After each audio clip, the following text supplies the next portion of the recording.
When we appreciate how natural it is for man to strive to be a hero, how deeply it goes in his evolutionary and organismic constitution, then it is all the more curious how ignorant most of us are, consciously, of what we really want and need.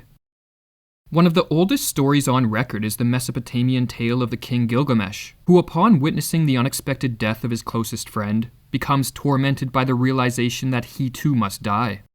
"How can I rest? How can I be at peace?" laments Gilgamesh. "Despair is in my heart. What my brother is now, that shall I be when I am dead. I am afraid of death." Gilgamesh's fear is so acute that his life turns into a quest for immortality in the hope of countering death's approach. Gilgamesh begins his quest in search of a mythical elixir that will grant him bodily immortality, but he fails to attain what he seeks, and so he turns to what he considers to be the next best thing, the symbolic immortality conferred by heroism. His body may perish, but so long as his name and legend remain, Gilgamesh will live on in a symbolic form. To attain this type of immortality, he commits himself to great deeds that all the world shall know of in order to stamp my name on men's minds forever. The tale of Gilgamesh, like so many ancient myths, contains a psychological truth which the 20th century cultural anthropologist Ernest Becker spent his career trying to decipher. This truth, according to Becker, is that, of all things that move man, one of the principal ones is his terror of death, and that, as a result of this fear, there is within each of us an innate urge to heroism. "Heroism is first and foremost a reflex of the terror of death," he wrote. While most people would agree that, like Gilgamesh, they too fear death, few recognize that also, like Gilgamesh, they strive for heroism as a counter to this fear. The heroism that most of us participate in is not of the epic scale that defines Gilgamesh, and so is harder to detect. But according to Becker, the reason we don't recognize our heroism is because the form of it we seek is embedded into the value structure of our society. Society, in other words, is the vehicle on which most people pursue their heroism, which explains why so many people are so protective of their social system.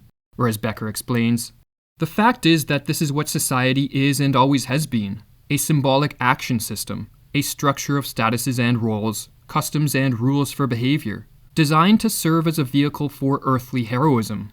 Each script is somewhat unique. Each culture has a different hero system." William James echoed this sentiment of Becker's, writing, "Mankind's common instinct for reality has always held the world to be essentially a theater for heroism.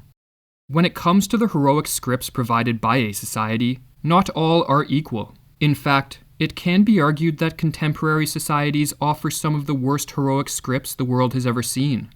For modern man, no longer steeped in the symbolism of religion and myth, and having lost his connection to the rich roots of his cultural past, tends to strive for societal heroism in one of two ways: by going the way of the sheep, or by participating in the race up the ladder of social success and status. The first approach, the way of the sheep, entails conformity and unquestioning obedience. In short, it is acting like a good citizen by towing the political agenda and party line. This may not seem like an effective path to heroism, as unquestioned obedience results in dehumanization and opens the way to a dystopic future. But this path to heroism does allow the sheep to identify with something felt to be more powerful and enduring than their small self, namely the state. And so, in the words of Becker, "Man earns his feeling of worth by following in the lines of authority and power internalized in his particular social group and nation. Each human slave nods to the next. Each earns his feeling of worth by doing the unquestioned good. 'I only followed orders,' is the phrase that rankles in the breast of modern man." The second approach to heroism is taken by those who feel they can lift themselves slightly above the other sheep by attaining status and wealth. In answering Becker's question, "What is my contribution to the world?" or "Where do I rank as a hero?" the status and wealth-obsessed individual goes the way of the peacock. They seek to accumulate consumer goods, more expensive cars and bigger homes, not primarily for practicality or enjoyment, but in the naive hope that social status, likes and attention, can alleviate their existential fears. It is wrong to say that man is a peacock, if we mean thereby to belittle his urge to self-glorification, and make it seem a mere matter of vanity and self-display. The constant harangue that we address to one another, "Notice me, love me, esteem me, value me," would seem debasing and ignoble. But when we tally the sum of these efforts, the excruciating earnestness of them, the eternal grinding out of the inner newsreel, we can see that something really big is going on, really vital. Man, however, cannot go the way of the sheep or the way of the peacock for too long without suffering consequences, as these heroic scripts rank low on the scale of effectiveness. Our fear of death and the urge to heroism are too strong to be alleviated with conformity, consumerist values, and displays of vanity. And so, whether one centers one's life around conformity or status obsession and consumerism, or all of the above, Becker saw such attempts at earthly heroism as doomed to struggle and fail. We disguise our struggle by piling up figures in a bank book to reflect privately our sense of heroic worth, or by having a little better home in the neighborhood, a bigger car, brighter children. But underneath throbs the ache of cosmic specialness, no matter how we mask it in concerns of smaller scope. Given that the way of the sheep and the way of the peacock are ineffective as vehicles for earthly heroism, both precipitate psychological suffering. When the average person cannot hide his failure to be his own hero, then he bogs down in the failure of depression and terrible guilt. In order to shine a light on the suffering that results from the failed heroics of the sheep and the peacock, we are going to draw from the wisdom of William James. We learn most about a thing, he wrote, when we view it under a microscope, as it were, or in its most exaggerated form. If we learn most about a thing when we view it in its most exaggerated form, to understand the phenomenon of modern heroics and how it relates to psychological suffering, we can analyze a category of individuals who suffer most from the deficiencies of modern heroics, that is, in a manner that is unmistakable and extreme. And for this, there is no better category of individual than that of the anti-hero.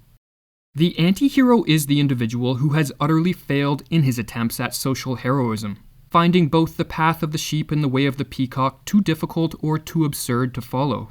The anti-hero's problems are exacerbated in that he or she has also failed to discover an individualized solution to fill the void.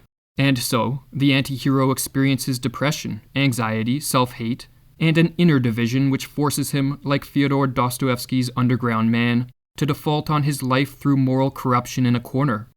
In his book Notes from Underground, Dostoevsky has his underground man confess. I am a sick man.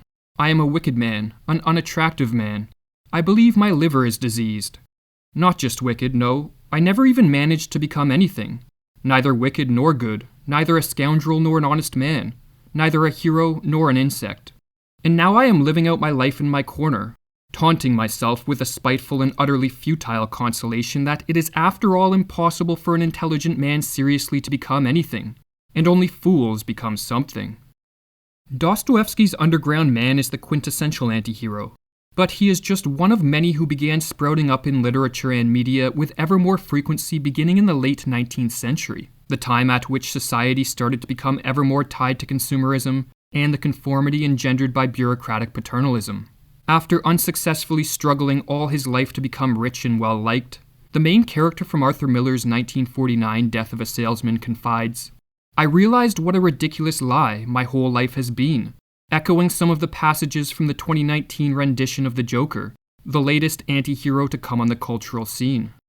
Literary anti-heroes are not pernicious, merely pathetic, wrote Andrew Bernstein, in not only rejecting the socially accepted heroic scripts, but in renouncing the need for heroism altogether. The anti-hero has no choice but to play the role of the victim, which the psychologist James Hillman called the flip side of hero. In the dark underground and morally corrupted corners of his mind, the anti-hero consoles himself by blaming someone or something, anything, for his inability to taste the heroism that could validate his degraded self. He convinces himself he has been kicked to the curb by family or peers, alienated by society, oppressed by the economic system, or burdened with psychological defects. But whatever the variant, the victim narrative the anti-hero uses to self-soothe leads to the same outcome. The anti-hero's life becomes meaningless and the paths that could redeem him are negated, as he believes the forces oppressing him are too strong to counter. In his book The Sound and the Fury, William Faulkner encapsulated the victim mentality of the anti-hero. No battle is ever won. They are not even fought. The field of life only reveals to man his own folly and despair, and victory is an illusion of philosophers and fools. Many will look down from a psychological distance upon the figure of the anti-hero and feel compassion or perhaps disgust. But sometimes psychological health and success in life demands we be brutally honest in our self-assessment, and towards this end, we may do well to recognize that there is, at the very least, a little of the anti-hero in each of us. The Russian critic Viktor Shklovsky suggested that Dostoevsky left his underground man nameless and had him speak in the singular first person because he is all of us. I've never been a coward at heart, although I've always been a coward in action, the underground man reflects. But just as the anti-hero exists within us, so too does the hero, or as Becker wrote, the urge to heroism is natural, and to admit it, honest. We are a battleground of these two opposing life tendencies, the anti-hero and the hero, and so our fate depends on which tendency we starve and which we feed. For those who would prefer to starve the anti-hero and strengthen the hero, in the next video we are going to focus on the psychology of the hero. Specifically, we will outline an effective path to heroism that can replace the way of the peacock and the sheep. And we will examine why the admiration and emulation of the great heroes of past and present can promote our own quest to live an authentically heroic life. The search after the great man is the dream of youth and the most serious occupation of manhood, observed Ralph Waldo Emerson. For even the underground man, in some of his more sober moments, felt the ache of the irrepressible urge to heroism, inciting him to seek a better life. I know myself that it is not underground that is better, but something different, quite different, for which I am thirsting, but which I cannot find. Damn underground.